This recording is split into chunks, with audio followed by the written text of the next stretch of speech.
Hey everyone, my name is Sneh Parmar, and I'm the CEO and co-founder of Lucky. And I'm here to tell you a little bit about next gen direct to consumer and what the future is going to look like moving forward.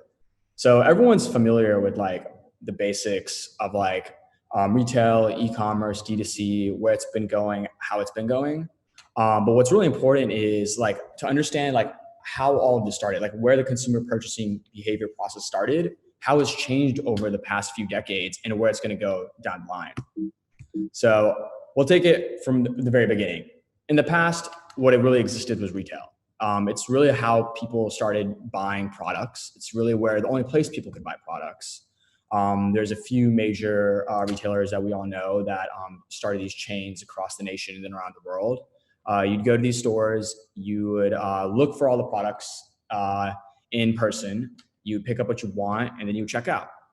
It was labor intensive. It was extremely costly for these retailers to get products in-house. It was time consuming for the consumer to actually go out and like figure out what they want. And honestly, it was a growing experience because at that time, as a consumer, you didn't really know what was going to be there. There was no digital touch point. All it was like, hey, I hope I go to the store and I'll be able to see what's actively available right then and there. And we all hoped our products that we wanted were there. If not, well, tough luck. We'd have to keep moving forward. And that's really where retail started. So now, or presently, there's retail and e-commerce.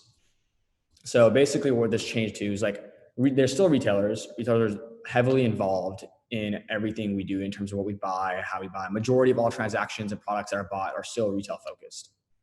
Yeah, there's new growth happening in e-commerce for the past 2 decades, I would say, where consumer behavior is shifting. We're now seeing that it's easier to buy products online and letting it just come to our doorstep. It's more convenient for us, it's easier for us, and we can do it all from the proximity of our bed or living room. We can tell exactly what products are available right then and there, and we're able to know the capacity of what we can buy there and what can be shipped to us in real time. But a clear distinction in e-commerce today and D2C is that e-commerce was really built in the early days for retail. So it was retail e-commerce. So it was these retailers are already selling brick and mortar stores. They're offering solutions online for consumers to buy directly from them. And where it would come from, it would come directly from their warehouses. And there were still complexities and issues there with retail and e-commerce because as an organization, they were always competing. What they were looking for was like, hey, if we invest in one, we're not investing in the other. And that was the misconception there. And that's really come to affect the industry overall because of like this new generation of consumers with millennials and Gen Z really, really interested in D2C. So today, what is happening is now as a consumer, when you're interested in buying something, you go to a brand. And that's what direct-to-consumer has become. There's so many brands out there that consumers relate to or are interested in or learning from. And these brands are very, very incentivized to own the entire consumer journey. They want you to buy directly from their websites to gather the data. They want to know exactly how you feel when you buy, what points do you drop off from the purchase journey, all of this. And the only way they can get that data is if they buy directly through their websites. And what's interesting is even though direct-to-consumer brands have been exploding, there's been a lot of issues for them to like reach profitability and scale overall because of the way the system works. Right now, a D2C brand, they launch online. They are able to personalize the online experience, and they're very good at that. They know exactly what you're going to engage with, exactly how you engage with, and where you come from. So they can tailor the content, the messaging, and even the rewards and offers to you in real time. But what's difficult for them is that they only have that one channel through sell-through, and all the other avenues through which their products are available, they have no access to. So D2C brands, at one point, they're eventually going to start doing distribution across retail or wholesale or other online channels. But as soon as they do that, the complexities in their supply chain, the complexities in terms of the personalization of the unified experience goes away. They no longer have that control. And because of that, a lot of these D2C brands are now hesitant on moving forward with like different larger e-commerce platforms out there because they no longer control that consumer journey, and they no longer make the same margin as they would on their own brand's website. As a consumer, we've started shifting away from buying retailers or even retail e-commerce because we as a consumer have realized we're closely affiliated and have an affinity towards the brands themselves. And because of that, we go to a D2C brand, or if you're on your mobile device, shopping around a city, whether you're at home, whatever you're doing, and you're just browsing through these brands. And if you like something, you're just gonna buy it off their website. And one of the issues that lies there is like, you buy it there, and it might take you a week maybe for that product to arrive. It might be expensive for you to get it shipped to you because that brand might be on the other side of the world for all you know. But what's interesting is through all these retail distributions, all these e-commerce retailers and channels out there, majority of these brands are already so proliferated throughout these networks that you can majority of the time find that product that you're looking for from that D2C brand in a store near you. But just as a consumer, you're not aware of that. You have no insight there. It's not personalized to you to buy it locally because as a brand or as a D2C brand, you're not incentivized to make that consumer make that purchase near them because you make no margin. And that's kind of where everything that was happening in the industry just got sped up with COVID and the lockdown. You were already starting to see this decline of revenue from brick and mortar stores. Not because brick and mortar stores are going to go away. Retail is going to be there forever.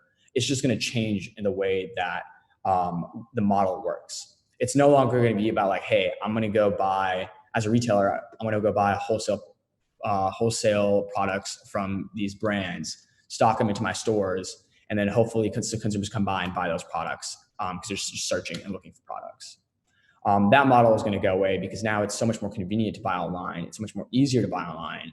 And as a consumer, like I said, you're going to want to buy a brand, not a retail product. So what the philosophy is now is as consumers evolve, as consumers become more and more used to buying products online, especially with like the quarantine, everyone starts buying products online, especially with the groceries, for example. You're seeing a huge uptick in consumers buying groceries online and just getting delivered to their place. And that's the same thing that's going to happen with products. Consumers are going to want to buy products online, but if they knew that product was available to them, near them, or it was available to them in a store near them, or it could be shipped to them from that same store within a matter of hours versus days, then the whole process changes. What's going to happen with these different retailers is that these, instead of just becoming places where they buy products and hold inventory and hopefully it sells over time, they're going to become these micro distribution sites for these D2C brands and become channels that act as a supplement or a complementary experience to the online channels. And that's kind of what the future of next gen D2C looks like. It's going to be a combination of retail plus e-commerce, which is like retail focused online purchasing and direct to consumer buying. We as consumers are going to transition closer and closer to buying brands off their own websites. So D2C is going to own that specific aspect of how we buy. What these other two channels are going to doing is they're going to help complement the D2C purchasing experience. And if they do it right, then they all win. Brands are always going to be incentivized to control the consumer journey because that's where they learn about their consumers. That's where they want all the information. The data is super important to them. But the cost for D2C to become only D2C to grow to a certain extent gets capped. After a certain point, they know they have to start doing distribution across retailers or wholesalers or other online channels and forming partnerships that way. And that's the only way for them to continue evolving. And the way it's going to look is these retailers are going to go to these D2C brands and vice versa. And they're actually going to create a mutually beneficial experience or a beneficial experience versus the way it was done previously. It's like, hey, no, if you buy through retail, if it's the same product that a D2C brand is selling, the brand makes no margin or revenue off that product in retail. And that's just the way it's been going. The incentives have been completely misaligned up until now. But now with this fundamental shift, we're starting to see this changing. And that's where we're trying to help focus in on and change. What we want to do is enable these retailers to have these products from all these great D2C brands that consumers are already buying. Consumers are already buying online. That's the way they want to buy. But now, as a consumer buys on a D2C's channel, as soon as the purchase occurs or as the purchase is occurring, they're now informed like, hey, we see you're buying this product. You can buy it online and it might take it may take a week, 7 days is about the average time for a product to arrive, for it to come, or check out where all these products are near you, like with our own brand. So they can basically route a consumer like, hey, do you want to pick it up from that retailer that's near you right now? And you can go pick it up in like 30 minutes, which is a few blocks away from you or a few miles away from you. And you can just like pick it up on the spot, or you can even get it delivered from that retailer right then and there. So the supply chain process becomes so much easier because now as a brand, you're so much closer to every single one of your customers than you were before. And the experience is so much better. And that drop off you used to get of like people like, hey, like the shipping and handling is too high, or the time delay in terms of when I work the product is too long, goes away. Now you're able to get that product in real time within the same day or within the next day. And on the flip side, as a retailer, you're for the first time, since you're looking at all these different models, because like you're realizing there's a fundamental shift in how consumers buy, you're willing to give these brands the margin back on their own products if they drive that purchase. Because as a retailer, you didn't have to do any of the marketing, you didn't have to do any of the actual processing, all that. The brand drove that customer to you. So if let's say that customer to pick it up in store, you just got in-store traffic, which is great for a retailer. Now, 7 times out of 10, that consumer's going to buy multiple products, which is where you'll make the money. Vice versa, if it's just shipping directly from the retailer to the consumer from that brand's website, then now you have an opportunity to upsell that consumer digitally. Like, hey, it's coming from this retailer. Do you want to add any of these other products to your cart as soon as you're before you end the purchase? So that's where a retailer can make their margin. On top of that, now the retailers also have the opportunity to make money on the shipping process itself, because all these retailers have started developing 2-hour deliveries, their own operational systems on the back end, but they're not being utilized to the full extent because as a consumer, the first thing when you think of when you're thinking of buying a product or something that you're interested in, for example, like shoes, for example, or a toothbrush, you're going to go to the brand that you feel affinity towards. You're going to the brand that you like, and you're going to go off the website and buy. But what's frustrating to me as a consumer up until now is like this comes from first-hand experience. I bought a product online once. Then I went to this retailer and I saw the exact product there, and I was like, interesting. Like this product was already within walking distance of where I lived, but it's taking a week to come to me from a warehouse that's across like a couple different states. And that was fundamentally wrong because like that's just the way the retail partnerships worked with brands.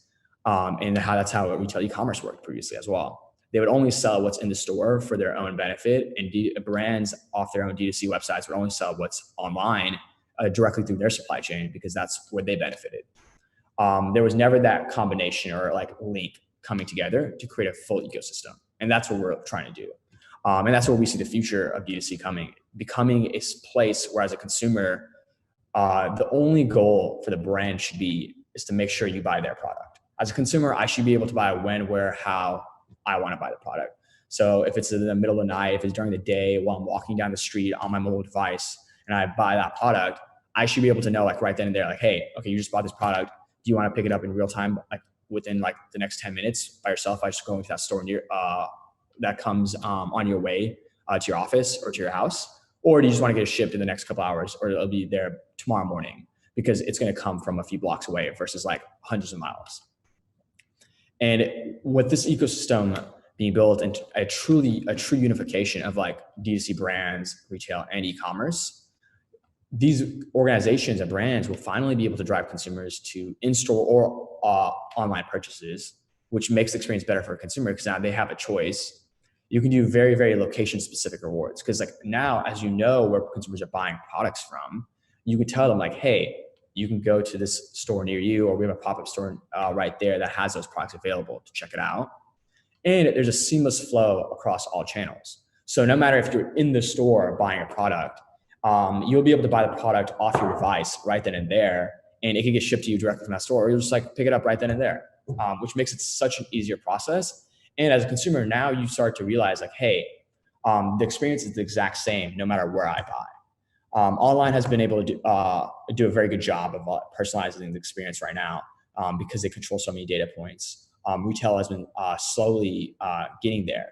But it's the disparity in terms of experiences ruins the ability for a consumer to buy in the moment because there's too many different stimuluses coming at them at the same time.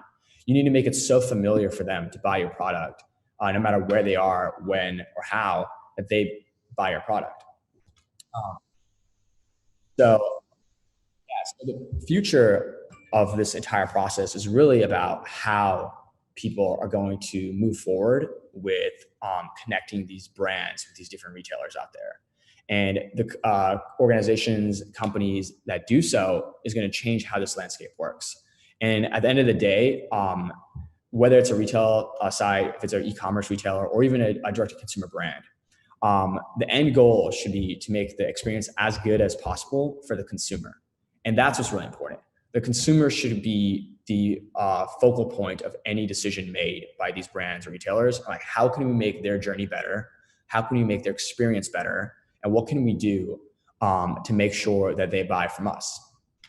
If you make it extremely simple, if you make it extremely personalized with the messaging, content, and knowing exactly what a consumer wants in the moment, and if you play by the way their behavior is shifting, then you'll win.